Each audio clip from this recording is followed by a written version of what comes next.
पढ़ने वाले हैं एनसीईआरटी सार संग्रह के फिजिक्स को। और इसमें आज हम लोगों का चैप्टर नंबर 5 है, जिसका नाम है क्या, जिसका नाम है वेव स्पीड और साउंड। क्या वेव स्पीड और साउंड मतलब ध्वनि और गति तरंग के बारे में आज हम लोग देखने वाले। इसको अगर हम लोग शुरू करें उससे पहले हम आप लोगों को बता देना चाहते हैं कि और भी बहुत सारे लेक्चर जो हैं वो चैनल पर डले हुए हैं, तो आप चैनल को विजिट कर सकते हैं। यदि आप चाह रहे हैं इसका पीडीएफ डाउनलोड करना, तो पीडीएफ आपको किसी भी प्लेलिस्ट में अगर आप विजिट करते हैं तो उसके डिस्क्रिप्शन में आप लोगों को टेलीग्राम का लिंक मिलेगा। वहाँ से आप सीधे स्विच कर सकते हैं और वहाँ से पीडीएफ आप डाउनलोड कर सकते हैं आराम से, बेझिझक रूप से। साथ ही साथ अगर आप मेरे टेलीग्राम लिंक पे जुड़ते हैं, टेलीग्राम ग्रुप में अगर आप जुड़ते हैं, तो वहाँ पर और भी बहुत सारी किताबें जो हैं वो रखी हुई है, तो आप वहाँ से सीधे सीधे उन सारे सारी किताबों को अवेल कर सकते हैं। यहाँ ये देखिए, तो दिया हुआ हम लोग का क्या है, पहला क्वेश्चन कि रात्रि दृष्टि उपकरण जो है, नाइट विजन डिवाइस जो है, इसमें कौन सी तरंग का यूज़ करा जाता है। इसमें अवरक्त तरंग जो इंफ्रारेड वेव्स है उसका प्रयोग करा जाता है इसमें। ठीक है, फिर हम लोग का दिया है दृश्य प्रकाश या विजुअल लाइट जो है, इसका तरंग दैर्घ्य कितना होता है, तो ये 370 से 750 नैनोमीटर को हम लोग एनएम से दिखाते हैं, तो नैनोमीटर ये होता है। ठीक है, फिर आँख से संबंधित रोगों के निदान में किस प्रकार के किरणों का प्रयोग करा जाता है। तो अगर हम लोग के किसी भी आंतरिक बीमारी को, जो हम लोग के बॉडी के अंदर अगर कोई बीमारी है, अगर उसमें हम लोग किसी भी प्रकार के किरणों का प्रयोग करें, तो उसमें मैक्सिमम चांस रखिए कि वो एक्सरे ही होगा। ठीक है, एक्सरे के द्वारा ही हम लोग देख रहे होते हैं कि हम लोग के बॉडी के अंदर में किस प्रकार का जो है वो टूट फूट छटी हम लोग के बॉडी के अंदर हुई है, तो उसको हम लोग चेक करते हैं और उसका हम लोग इलाज करवा पा रहे होते हैं। आगे हम लोगों का दिया हुआ क्वेश्चन क्या, कीड़ों तथा क्षति पहुंचाने वाले जीवों को घर से दूर भगाने के लिए किस प्रकार के तरंग का प्रयोग करा जाता है। तो ये होता है अल्ट्रासोनिक तरंग, उसका हम लोग प्रयोग करते हैं। और अल्ट्रासोनिक तरंग हम लोग सुन नहीं पाएंगे। ठीक है, फिर समीप आती हुई रेलगाड़ी की सीटी की आवृत्ति या तीक्ष्णता बढ़ती जाती है, ऐसा किस कारण से होता है। तो इसको हम लोग डॉपलर इफेक्ट के नाम से जानते हैं। मतलब डॉपलर प्रभाव के कारण हम लोग की क्या होती है, जो रेलगाड़ी जितनी पास आती है, तो हम लोगों को लगता है कि उसकी सीटी की आवृत्ति या तीक्ष्णता जो है, कान पर जो उसकी चुभन होती है, वो और ज़्यादा लाउड होती चलती है, बढ़ती चलती है। फिर क्रिस्टल की संरचना ज्ञात करने के लिए किस प्रकार की किरण का प्रयोग करा जाता है। तो वो एक्सरे है। ठीक है, एक्स किरण का हम लोग यूज़ करते हैं, जो क्रिस्टल है, क्रिस्टल की संरचना को ज्ञात करने के लिए। ठीक है, इसके अलावा अगर हम लोग आगे बढ़ जाए, तो यहाँ पर हम लोगों को दिए हुए हैं बहुत सारे अलग अलग तरह के तरंग, और उन सारे के सारे बहुत सारे तरंगों के उदाहरण हम लोग को दिए हैं। जैसे हम लोग को अनुप्रस्थ तरंग दिया हुआ, तो अनुप्रस्थ प्र हम लोग का लगा मतलब प्रकाश, इसमें हम लोग का पक्का रहेगा। ठीक है, फिर अनुदैर्घ्य द ध्वनि हम लोगों को दिखा रहा होगा, तो ये हम लोग के ध्वनि के लिए यूज़ हो रहा होगा। ठीक है, भूकंपीय तरंग में जो एस तरंग हम लोग का, एस फोर हम लोग की होती है सेकेंडरी, एक होता है पी फोर होता है क्या, प्राइमरी वाला, एस फोर सेकेंडरी हम लोग का होता है, एल फोर लार्ज तरंगें होती है। ये तीन तरंगें भूकंप में निकलती है। तो ये एस तरंग जो है, जो हम लोग की सबसे ज़्यादा खतरनाक मानी जाती है, तो वो अनुप्रस्थ ही हो रही होती है। ठीक है, आगे कर देखें, डोरी युक्त यंत्र में से उत्पन्न जो भी तरंग रहेगा, मतलब ऐसा कुछ भी जिसमें धागे लगाए जा रहे होते हैं, जैसे सितार हो गया, गिटार हो गया, वीणा हो गया, तो उन सब में भी हम लोग के अनुप्रस्थ तरंगों को ही वो सारी की सारी जो है वो जनरेट कर रही होती है। आगे स्थिर जल में अगर पत्थर हम लोग फेंकते हैं, तो जो तरंग उत्पन्न होता है उसको भी हम लोग अनुप्रस्थ तरंग के रूप में जानते हैं। फिर अनुदैर्घ्य तरंग, इसमें ध्वनि हम लोगों की होती है। साथ साथ भूकंप में जो पी फॉर प्राइमरी तरंग रहेगी वो, और जो सर्पिलाकार स्प्रिंग रहेगी उससे उत्पन्न जो ये तरंग रहेगी, उसको भी हम लोग जो है वो अनुदैर्घ्य तरंग के रूप में जान रहे होंगे। आगे हम लोग का आता है, एक रडार शत्रु के वायुयान की उपस्थिति का पता लगाने में कौन सी किरण का प्रयोग करता है। तो ये रेडियो किरणों का, रेडियो तरंगों का प्रयोग करा जाता है, और उससे हम लोग पता लगाते हैं किसी अपने दुश्मन देश के वायुयान वगैरह को, मतलब रडार में हम लोग यूज़ करते हैं रेडियो तरंगों का। ठीक है, फिर आता क्या, पराबैंगनी विकिरण, एक्स किरण, सूक्ष्म किरण, गामा किरण को तरंग दैर्घ्य के आरोही क्रम में हम लोग किस प्रकार से लगा रहे होंगे। तो इसमें अगर देखें, तो गामा किरण का जो है तरंग दैर्घ्य वो सबसे कम होता है, एक्सरे का इससे ज़्यादा होता है, पराबैंगनी का इससे ज़्यादा, और जो सूक्ष्म तरंग है उसका तरंग दैर्घ्य सबसे ज़्यादा होता है। जिसका तरंग दैर्घ्य जितना कम रहेगा वो उतनी कम घातक होगी, जिसका तरंग दैर्घ्य जितना ज़्यादा रहेगा वो हम लोगों के लिए उतनी ही ज़्यादा घातक मानी जा रही होगी। तो हम लोग कह सकते हैं कि जो सूक्ष्म तरंग है वो बहुत ज़्यादा घातक है हम लोगों के लिए।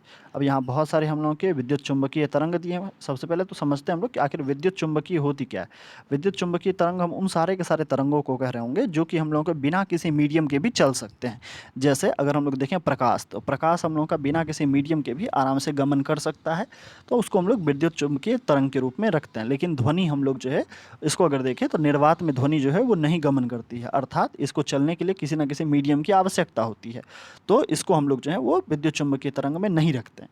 यहाँ हम लोगों के पास बहुत सारे विद्युत चुंबकीय तरंग दिए हुए हैं, उनके खोजकर्ता के नाम दिए हुए हैं, और साथ साथ उसका परास मतलब रेंज क्या है, कहाँ से शुरू होकर कहाँ तक उसकी तरंग दैर्घ्य रह सकती है वो, इसके आवृत्ति का क्या रेंज रहेगा, मतलब आवृत्ति कितने से शुरू होकर और कितने तक रह सकती है और उसका क्या सब उपयोग करा जाता है हम लोगों के जीवन में, उन सबको हम लोग अभी देखने वाले हैं। सबसे पहला हम लोगों का आता है क्या, गामा किरण। क्या आता है सबसे पहला है हम लोगों का गामा किरण।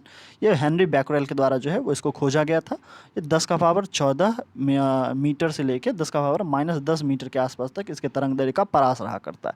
2-3 बार अगर हम लोग इसको देखते हैं तो हम लोगों को ये पक्का याद हो जाएगा। याद अगर नहीं भी होता तो हम लोग 3 में ऑप्शन अगर 4 दिए हुए हैं तो उसमें से 3 ऑप्शन को हम लोग पक्का हटा लेंगे। इतनी एबिलिटी हम लोगों के पास में बन जरूर जाएगी।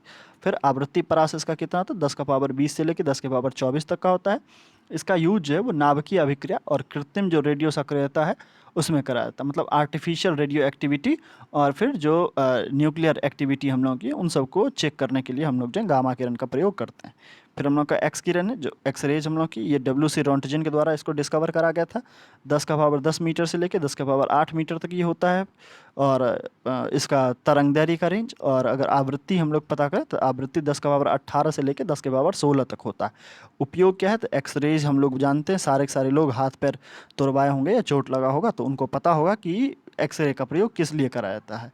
मतलब एक्सरे हम लोगों की मेनली चिकित्सा या फिर जो औद्योगिक क्षेत्र रह रहा था, जैसे कोई मेटल वगैरह है उसका बहुत बड़ा सा टुकड़ा है तो उसके अंदर कोई खराबी वगैरह है भी, या कोई क्रिस्टल वगैरह है तो उसके पहचान करने के लिए हम लोग जो है यूज़ कर रहे होते हैं एक्स किरणों का।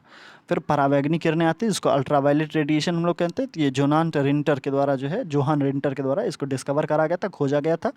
10⁻8 मीटर से लेकर 10⁻−6 मीटर तक जो है वो इसके तरंग दैर्ध्य का रेंज हुआ करता है। मतलब इतना ही इसका तरंग दैर्ध्य रह सकता है, इससे ज़्यादा को हम लोग पराबैंगनी में नहीं रख रहे होंगे। फिर अगर आवृत्ति की बात करें 10⁻16 से 10⁻14 तक होता है।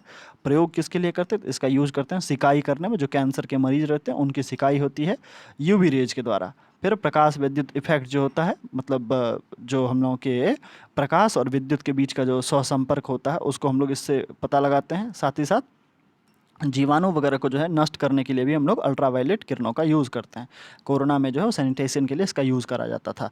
इसके साथ साथ जो है वो सभी के RO में जो है वो लगाया हुआ रहता है एक चैम्बर, वो अल्ट्रावायलेट रेडिएशन वाला चैम्बर रहता है जिसमें कि जो पानी में हम लोग की जीवाणु वगैरह मिली हुई है उन सबको वो नष्ट करता है। फिर आता है दृश्य प्रकाश, मतलब विजिबल रेडिएशन। इसको न्यूटन साहब के द्वारा खोजा गया था और इसका रेंज कितना है, इसका रेंज है 3.9 इंटू 10⁻⁷ से लेकर 7.8 इंटू 10⁻⁷ तक।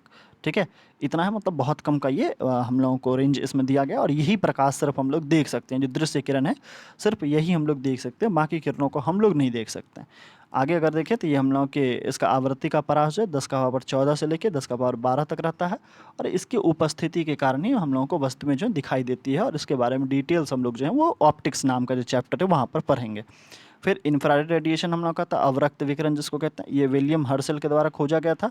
कहाँ रहता है इसका तरंग दैर्ध्य का परास, ये होता है 7.8 इंटू 10⁻7 से लेके 7.8 इंटू 10⁻−3 मीटर के आसपास तक। फिर 10⁻12 से लेके 10⁻10 तक होती है इसकी आवृत्ति परास। इसका यूज़ करते हैं फोटोग्राफी में, सिकाई में, और टीवी के जो रिमोट कंट्रोल रहता है उसमें भी हम लोग इंफ्रारेड रेडिएशन का ही यूज़ कर रहे होते हैं।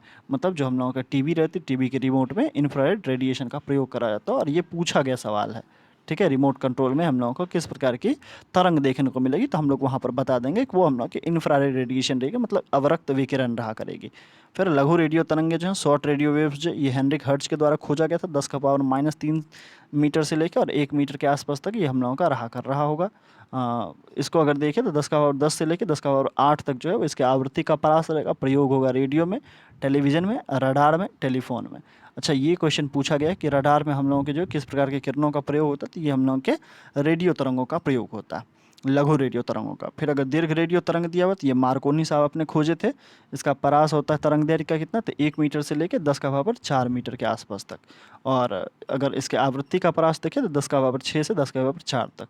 प्रयोग रेडियो और टेलीविज़न के प्रसारण में जो हम लोग कर रहे होते हैं दीर्घ रेडियो तरंगों का प्रयोग। ठीक है, आगे बढ़ते हैं। आगे हम लोगों का दिया हुआ क्या कि दीर्घ रेडियो तरंगे जो वायुयान के वायुमंडल के किस परत से परावर्तित हो जाती है, तो ये हम लोगों के सारी की सारी जो रेडियो तरंगे रहती है ये किसी न किसी चार्ज से युक्त रहती है, मतलब किसी न किसी प्रकार का चार्ज जो है पॉजिटिव या नेगेटिव चार्ज अपने ऊपर रखती है। तो कोई ना कोई जो हम लोगों का मंडल, जो कि हम लोगों का आवरण चार्ज है, उस आवरण से ही ये लौट सकती है। तो आयन मंडल हम लोगों का जो उसमें फ्री स्टेट में आयन पाए जाते हैं और वहाँ से ये रिटर्न आ जाती है।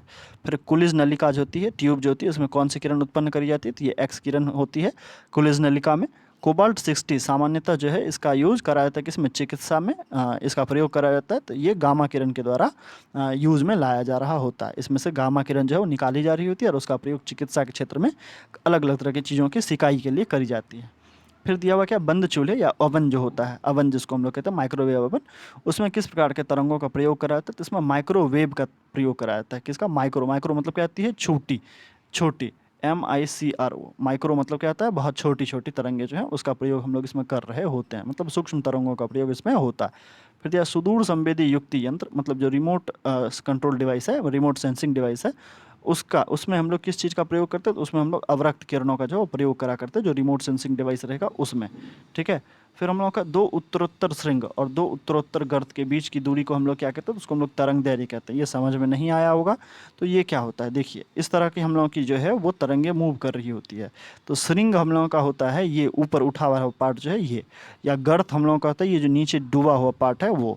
इन दो ठो कंटिन्यूस, मतलब यहाँ से लेके अगर यहाँ तक के बीच का डिस्टेंस देखें या फिर इस हिस्से से इस हिस्से तक का अगर डिस्टेंस हम लोग देखें, तो इसको हम लोग किस नाम से जानते हैं, इसको हम लोग तरंग दैर्ध्य के नाम से जान रहे होते हैं। फिर सबसे लास्ट क्वेश्चन हम लोग का दिया हुआ है, निमग्न वस्तु मतलब होता है क्या, डूबी हुई जो वस्तुएं रहेंगी जो पानी में डूब चुकी हैं, उनको खोजने के लिए, उनका पता लगाने के लिए किस प्रकार के किरणों का प्रयोग करा जाता है। तो उसमें हम लोग सोनार का प्रयोग करते हैं। किसका प्रयोग करते हैं, सोनार का प्रयोग हम लोग करा करते हैं उसमें।